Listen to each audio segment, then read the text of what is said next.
तारीख की किसी किताब में हमें कोई ऐसी रिवायत नहीं मिलती जिससे इस रिवायत का सही होता साबित हो। इसके बरक्स बाज़ रिवायतें ऐसी मौजूद हैं जिनसे बसराहत इस रिवायत का बुतलान साबित होता है। चुनांचे इब्न हिशाम लिखते हैं, रसूल अल्लाह सल्लल्लाहु अलैहि वसल्लम ने सैयदना अली रज़ी अल्लाह अन्हु को यमन रवाना फरमाया।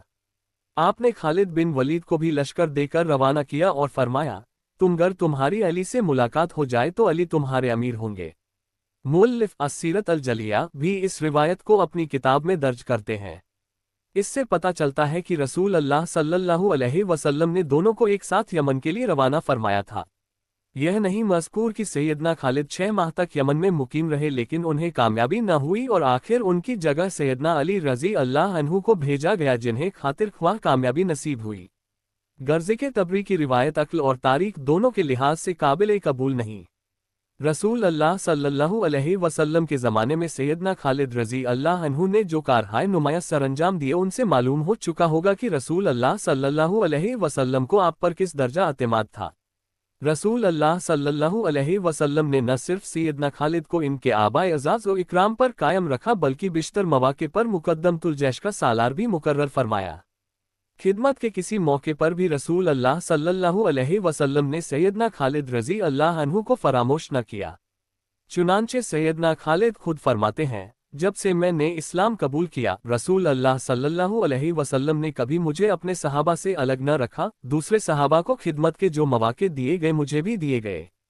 रसूल अल्लाह सल्लल्लाहु अलैहि वसल्लम की ज़िंदगी में सैयदना खालिद बराबर जिहाद फ़ी सबील अल्लाह और तबलीग इस्लाम के अज़ीमुश्शान फ़राइज़ की बजा आवरी में मसरूफ़ रहे और किसी मौके पर भी बुज़दिली और कमज़ोरी से काम न लिया। रसूल अल्लाह सल्लल्लाहु अलैहि वसल्लम के हर सफ़र और हर गज़वे में आप इनके साथ रहे और आपकी खुशनुदी के तालिब रहे। इनकी बेनज़ीर खिदमत का सिलसिला रसूल अल्लाह सल्लल्लाहु अलैहि वसल्लम की वफ़ात पर मुनक़ता नहीं हो गया, बल्कि बाद में भी बराबर जारी रहा। अल्लाह के दीन की नुसरत और हिमायत और अलाए कलिमतुल हक़ के खातिर उन्होंने जो शानदार कारनामे सरअंजाम दिए, वो तारीख़ के दायमी औराक बन चुके हैं।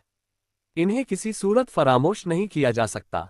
खालिद रज़ी अल्लाह अन्हु सिद्दीक़ अकबर के दौरे हुकूमत में तमहीद कबल इसके उन जंगों का जिक्र किया जाए जो मुर्तद्दी के खिलाफ सैयदना खालिद बिन वलीद ने लड़ी थीं। उस हालत का इजमाली तज़किरा कर देना मुनासिब है जो रसूल अल्लाह सल्लल्लाहु अलैहि वसल्लम के ज़ाहिरी पर्दे के बाद अरबों की हालत हुई। जज़ीरा ए अरब के अक्सर बाशिंदे खानाबदोशी की ज़िंदगी बसर करते थे। वो किसी कानून और निज़ाम के तहत रहने के आदी न थे। तहज़ीब और तमद्दुन, शहरियत और मुआशरती ज़िंदगी के मबादियात से नावाकिफ़ थे। गो उन्हें इस्लाम के सामने सर तस्लीम खम करना पड़ा था, लेकिन वो तबाई तौर पर अपने कदीम तर्ज़ ज़िंदगी और रसूम और रिवाज पर ही अमल पैरा रहना चाहते थे। इस्लाम ने उन पर बाज़ पाबंदियाँ लगाई थीं जो उन्हें बहुत शाक गुज़रती थीं। जो कवानीन इस्लाम ने पेश किए थे वो इनमें से अक्सर को लोगों के तबाया के मुताबिक नहीं थे। मसलन बतौर खुद किसास या इंतकाम लेने की मुमानत। इसके अलावा उनकी तरबियत की कमी की एक बड़ी वजह ये थी कि इनमें से अक्सर को रसूल अल्लाह सल्लल्लाहु अलैहि वसल्लम से सोहबत नसीब नहीं हुई थी, और अगर हुई भी थी तो बहुत थोड़ी मुद्दत के लिए, चुनांचे उनके दिलों में पाकीज़गी और तबाया में तब्दीली पैदा न हो सकी थी। इस्लाम को पूरी तरह न समझने और इस पर गौर व फिक्र न करने की वजह से मुशरिकाना अकायद से उन्हें कुल्ली तौर पर नजात हासिल न हो सकी। उनके दिल इस्लाम की मोहब्बत से खाली थे। वो बाअमरे मजबूरी अपने सरदारों के जोर देने पर इस्लाम में दाखिल हुए थे। दीन से बेखबरी के बाइस उन्होंने ये समझ रखा था कि ज़कात एक तरह का तावान है जो उन पर आयद किया गया है।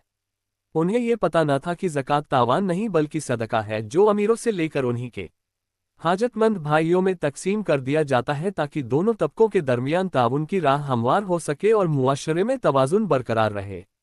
जब उन्होंने रसूल अल्लाह सल्लल्लाहु अलैहि वसल्लम के ज़ाहिरी पर्दे की खबर सुनी तो उस वक्त को इस्लाम से छुटकारे पाने और उन तकलीफ़ात से नजात हासिल करने के लिए जो उन्हें इस्लाम कबूल करने की वजह से पेश आ रही थी, उन्होंने इस लम्हे को अपने लिए निहायत मौजू ख्याल किया। चुनांचे इनमें से बाज़ ने ज़कात देने से इनकार कर दिया और बाज़ ने सर से इस्लाम को छोड़कर इस उम्मीद में झूठी नबूवत के दावेदारों की पैरवी इख्तियार कर ली कि इस तरह वो भी कुरैश के मुकाबले में अपने नबी को पेश कर सकेंगे। वो खिलाफत को बगावत की खुली धमकियां देने लगे और खलीफा के अहकाम को मानने से कतई इनकार कर दिया। इस तरह जज़ीरा ए अरब में सख्त इज़्तिराब पैदा हो गया। निफाक का सितारा अपने उरूज पर पहुंच गया। यहूद व नसारा की खुशी की कोई इंतहा न रही। نبی کریم صلی اللہ علیہ وسلم کے ظاہری پردے اور کثرت ادا کے باعث مسلمانوں کی حالت سیدنا عبداللہ بن مسعود رضی اللہ عنہ کے الفاظ میں بکریوں کے اس ریوڑ کی سی تھی جو بے حد و کنار صحرا میں سرما کی سرد رات کو بغیر چرواہے کے رہ جائے۔ اس وقت ارتداد و الحاد کی کثرت، دین اللہ اور صراط مستقیم سے کھلے بندوں انحراف اور شدید ہیجان و اضطراب کی وجہ سے جزیرہ عرب ایک آتش فشاں پہاڑ کی طرح بن گیا تھا۔ اس فتنے سے سوائے مکہ و مدینہ اور طائف کے باشندوں اور چند بدوی قبائل کے عرب کا اور کوئی قبیلہ محفوظ نہ تھا۔ سارے کے سارے قبائل اس میں بہہ گئے تھے۔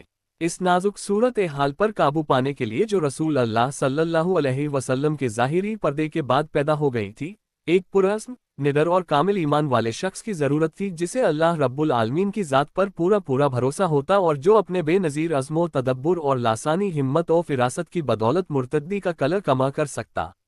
یہ سب صفات سیدنا ابو بکر صدیق رضی اللہ عنہ میں پائی جاتی تھیں۔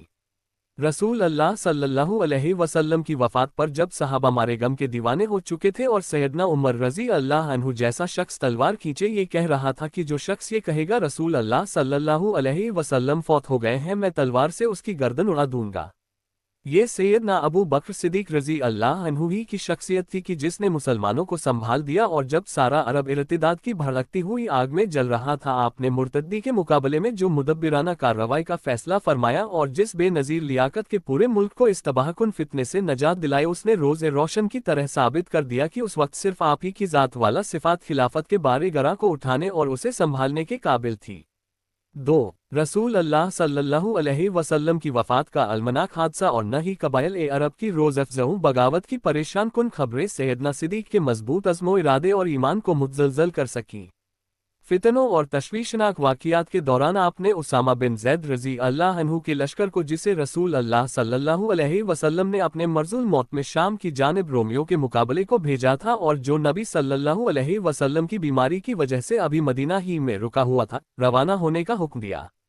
اس موقع پر بعض بڑے بڑے صحابہ کرام نے درخواست کی کہ ان خطرناک حالات کی موجودگی میں اسامہ رضی اللہ عنہ کے لشکر کو فی الحال روک لیا جائے، اور اگر لشکر بھیجنا ہی قسم کی حد درخواست کو ٹھکرا دیا اور تمام خطراتوں کو نظر انداز کرتے ہوئے لشکر کو اسامہ کی قیادت میں شام کی جانب بھجوا دیا رضی اللہ عنہم اجمعین۔ اس لشکر کی روانگی مسلمانوں کے لیے بے حد مفید ثابت ہوئی۔ باغیوں اور مرتدی نے یہ خیال کیا کہ اس نازک صورت حال کی موجودگی میں لشکر اسلام کو شام کی طرف روانہ کرنے کے یہ معنی ہے کہ مدینہ میں مسلمانوں کے پاس زبردست عسکری قوت موجود ہے، ورنہ کبھی ان کا لشکر مدینہ سے باہر نہ نکلتا۔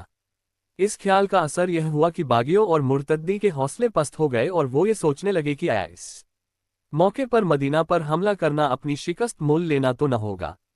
کچھ عرصے بعد ابز اور زبیان کے قبائل نے مدینہ پر حملہ کرنا چاہا، لیکن خلیفۃ الرسول سیدنا ابو بکر صدیق رضی اللہ عنہ نے قلت تعداد کے باوجود شہر کے دفاع کا انتظام مستحکم کر رکھا تھا کہ حملہ آور اپنے مقصد میں کامیاب نہ ہو سکے اور انہیں بری طرح شکست کھا کر پیچھے ہٹنا پڑا۔